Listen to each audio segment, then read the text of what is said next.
first he had to find a fairly high mountain from the top of which he could see a flat horizon. In this case, the sea. What I love about this story is that with a few simple measurements around this small mountain peak, you can work out the size of the whole world. Al-Biruni's first step was to work out the height of the mountain. He did this by going to 2 points at sea level, a known distance apart, and then measuring the angles from these points to the mountain top.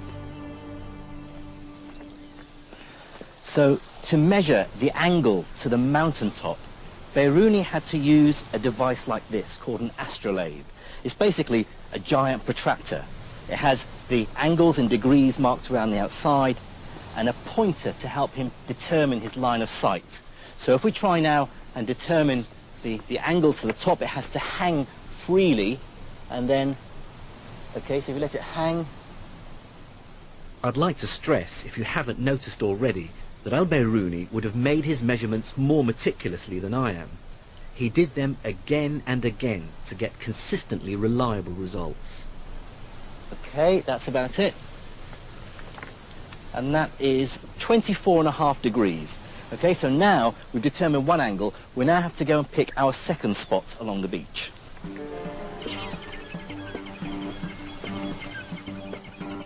The distance from the first to the second point must be measured accurately. In this case it's 100 meters, and the 2 points must be in a straight line with the mountain.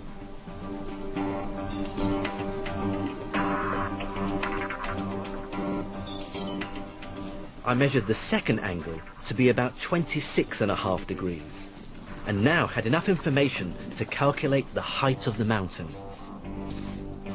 Using trigonometry and algebra, Al-Biruni used a formula that relates the height of the mountain to what are known as the tangents of the angles he measured.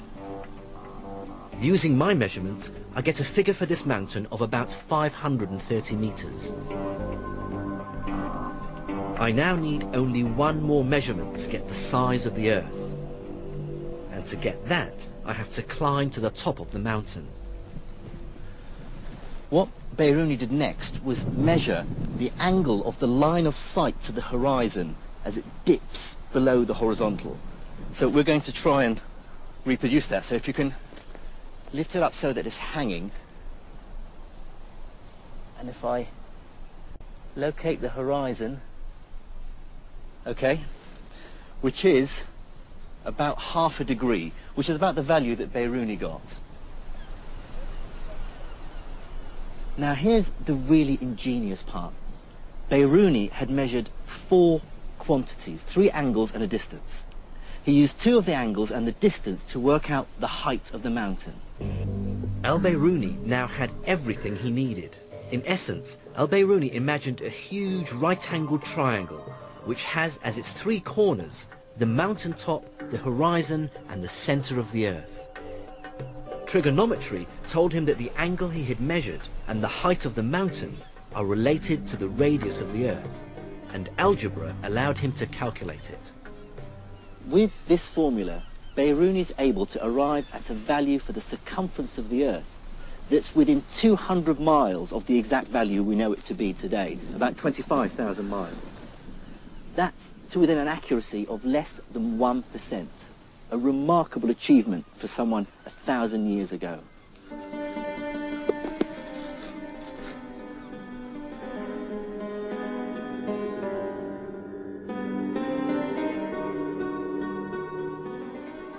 For me, Biruni's experiment is an early dramatic example of a scientist using mathematical reasoning to extend humanity's reach. He really pushes the idea that abstract geometrical rules governing idealized shapes like perfect circles and triangles can help us to comprehend the real world.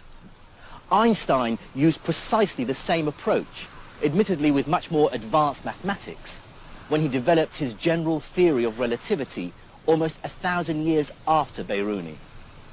But both Einstein and Biruni were united by a single common idea.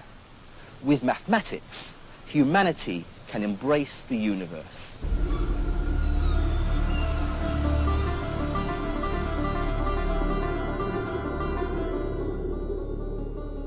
In this story of the birth of the scientific method, the Islamic scholar's ability to master sophisticated mathematics is the first crucial ingredient. The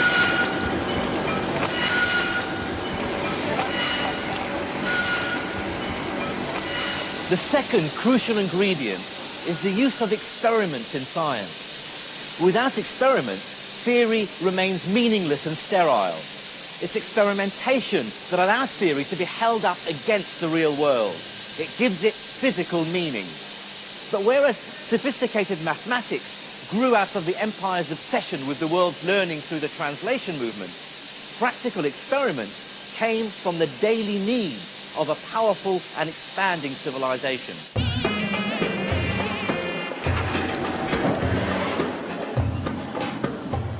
The driving force of the expanding medieval Islamic empire was trade.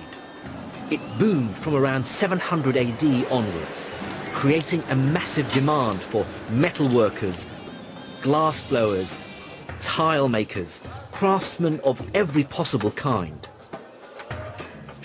When this collided with scholarly tradition, symbolized by the translation movement, it had seismic consequences for science.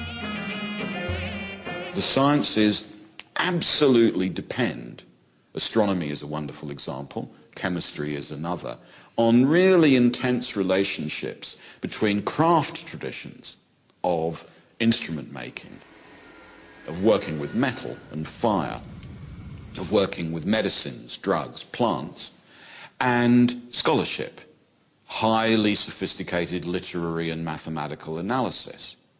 And the Islamic world is just such a place.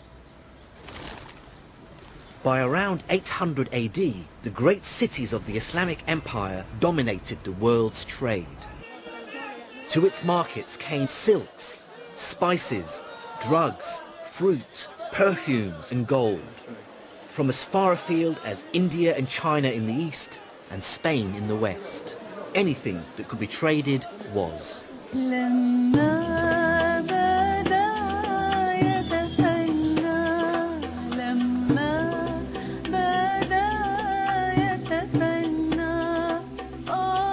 A wonderful relic of this medieval trade boom are the great caravanserais, like this one in the Syrian capital, Damascus.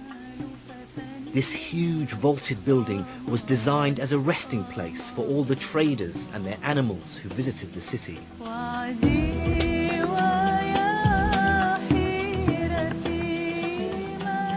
On their ground floors were wide spaces for animals and goods. And above there were rooms for the rich merchants to refresh themselves before another day of haggling.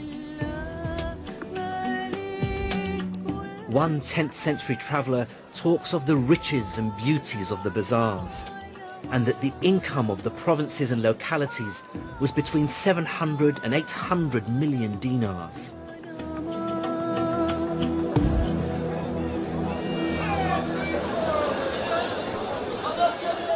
Markets like this in the Egyptian capital Cairo still capture the intensity of medieval trade.